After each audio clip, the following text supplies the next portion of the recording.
రండి బంగారి.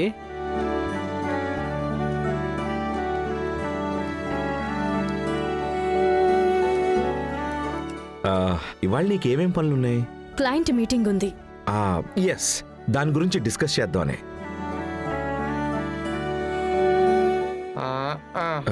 బంగారి, ఇప్పుడు వస్తున్న క్లయింట్స్ ఎవరు మన కంపెనీలో ఇదివరకు ఇన్వెస్ట్ చేసిన వాళ్ళు కాదు కదా, కొత్త క్లయింట్సే కదా? అవును సార్. ఎలా ఇంప్రెస్ చేయాలి అని నాకు ఒక ఐడియా ఉంది బంగారి, అది నీతో షేర్ చేసుకుందామని.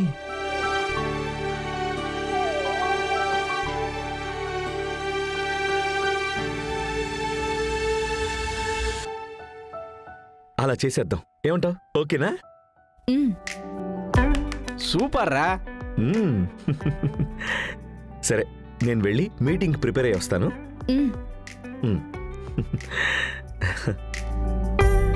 నన్నే చూస్తావులే బంగారి, ఇక మీదట అంతా ఇంతే. వెళ్తాను నేను. వాణ్ణెందుకు ఇబ్బంది పెట్టాలి?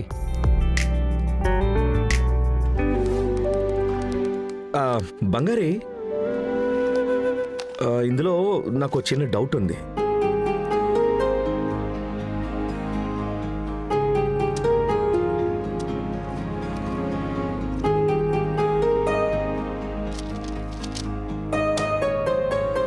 బంగారి, నీ గురించి నేనేమో అనుకున్నా, నువ్వు జానుకి ఇంకో వర్షన్ అంతే, సూపర్ షార్ప్గా ఉన్నావు. సరే, ఓకే, నేను వెళ్ళొస్తాను.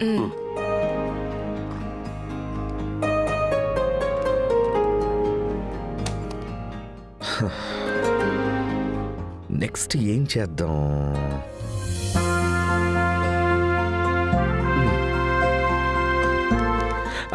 బంగారి.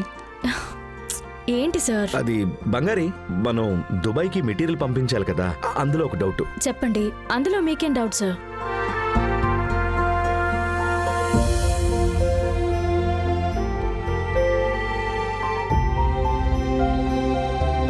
సూపర్. ఓకే ఓకే, అంటే నేను ఇప్పుడిప్పుడే కదా కంప్లీట్గా బిజినెస్లోకి వస్తున్నాను, అందుకనే. Okay, carry on.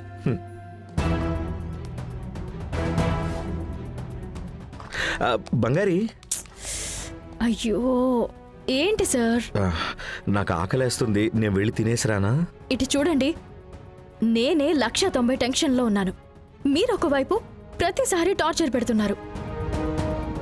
మీరెందుకు నన్ను పర్మిషన్ అడుగుతున్నారు? మీరు చేసేది చూస్తుంటే మారినట్టు అనిపించట్లేదు, ముందు కంటే ఎక్కువ చేయాలని పిచ్చెక్కినట్టుగా అనిపిస్తుంది. నాకు పిచ్చా? మరి ఏంటి బంగారి, నేనెంత సిన్సియర్గా ఉన్నాను, నన్ను పట్టుకొని. నిజంగా మారితే ఓకే, సంతోషం. పొద్దుటి నుంచి నన్నెందుకు సార్ అంత టార్చర్ పెడుతున్నారు? నాకు అస్సలు అర్థం కావట్లేదు.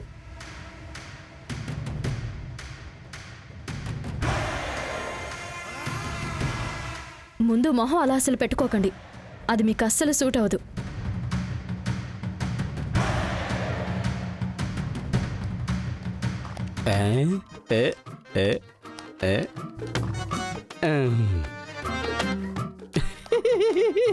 నవ్వుతున్నావు కదా నువ్వు?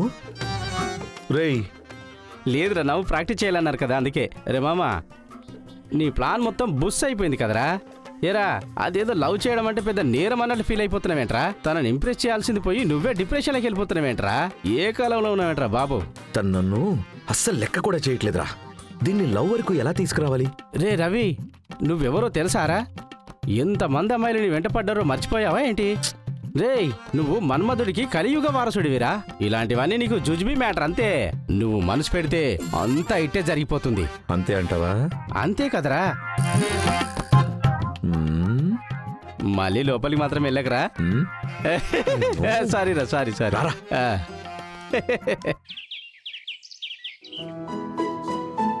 బంగారి, ఒక్క నిమిషం వెయిట్ చేయి, నేను రిఫ్రెష్ చేయి వస్తాను. రవి సార్, ఉండండి, నేను ఒక ఇంపార్టెంట్ విషయం గురించి మాట్లాడాలి. దేని గురించి? ఝాన్సీ అమ్మ మీతో ఒకసారి కొన్ని ఎక్స్పోర్ట్ డీటెయిల్స్ షేర్ చేయమన్నారు. రండి, వచ్చి కూర్చోండి.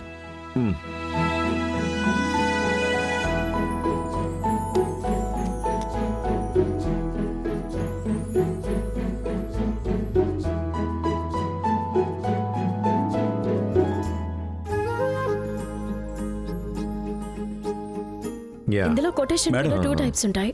ఒకటి వచ్చేసి వినోద్, మీరు వెళ్ళండి. మేము ఒక ముఖ్యమైన బిజినెస్ గురించి మాట్లాడుతున్నాం. మీరు తర్వాత రండి. కాదు సార్, ఇది దానికంటే ముఖ్యమైన విషయం. ఏమైంది? మన షేర్ హోల్డర్స్ అందరినీ ఆ కాలోజీనాథ్ స్టార్ హోటల్లో తీసుకెళ్లి పెట్టాడంట. ఇంకొద్దిసేపట్లో వాళ్ళతో మీటింగ్ జరగబోతోందంట. ఏమంటున్నారు సార్? మీకెలా తెలుసు? న్యూస్ వచ్చింది మేడం. బంగారి, నువ్వు కోపంతో టక్కును ఏదోలా రియాక్ట్ అవ్వద్దు. మన జానుని కాదని వాళ్ళ షేర్స్ అస్సలు అమ్మనే అమ్మరు. లేదు రవి సార్, మనం అంత తేలిగ్గా తీసుకునేది కాదిది. ఎందుకంటే వాడు కాలోజీ. ఖచ్చితంగా వాడు మనకంటే డబుల్ టైం అడ్వాన్స్ గానే ఆలోచిస్తాడు. దీనికి ఒక క్లోజర్ ఇవ్వాలి.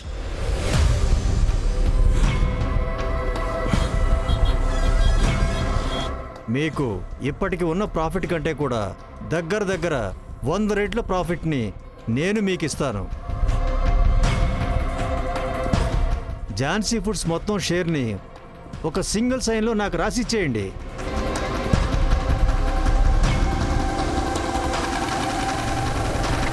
ఏంటి ఆలోచిస్తున్నారు? లేదు సార్, మేము ఇన్నేళ్లుగా ఝాన్సీ మేడం కంపెనీ షేర్ని హోల్డ్ చేసి పెట్టుకున్నాము. ఇప్పుడు మీరు ఇంత సడన్గా అడిగేసరికి మాకేం చెప్పాలో తెలియడం లేదు. హే, జాక్పాట్ అనేది ఎప్పుడు ఒకేసారేనయ్యా వస్తుంది. ఒక సంవత్సరానికి మీకు ఎంత % ప్రాఫిట్ వస్తుందో చెప్పండి అయ్యా. ఒక 20, పోనీ 25, సరే 30% వస్తుంది అనుకుందామా? నేను మీకు 100% ఇస్తాను.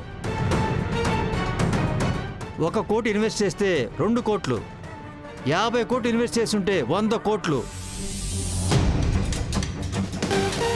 బాగా ఆలోచించుకుని చెప్పండి. మహాలక్ష్మిని ఎక్కువసేపు గుమ్మం దగ్గర నిలబెట్టకూడదయ్యా. తలుపులు మూసేసి వెనక్కి పంపించేయకండి. సార్, ఏంటమ్మా, కాలోజీ సార్ని ఒకసారి కలవాలి. ముఖ్యమైన మీటింగ్ జరుగుతుందమ్మా. ఎవరిని లోపలికి వదలకూడదని చెప్పారు. ఏమండి, మా ఇన్వెస్టర్లందరూ లోపలే ఉన్నారు, నేను కలవాలి. లేదమ్మా, స్ట్రిక్ట్ గా చెప్పారమ్మా, ఎవరిని లోపలికి వదలకూడదని. అమ్మా సెక్యూరిటీ వదలవయ్యా. సార్. కావాల్సిన అమ్మాయి. అలాగే సార్. రామ్మా, ఏంటి ఈ టైంకి నువ్వు ఇక్కడికి వచ్చావు? ఏం చేస్తున్నారు? నాకు 24 గంటలు ఒకటే ఆలోచనమ్మా.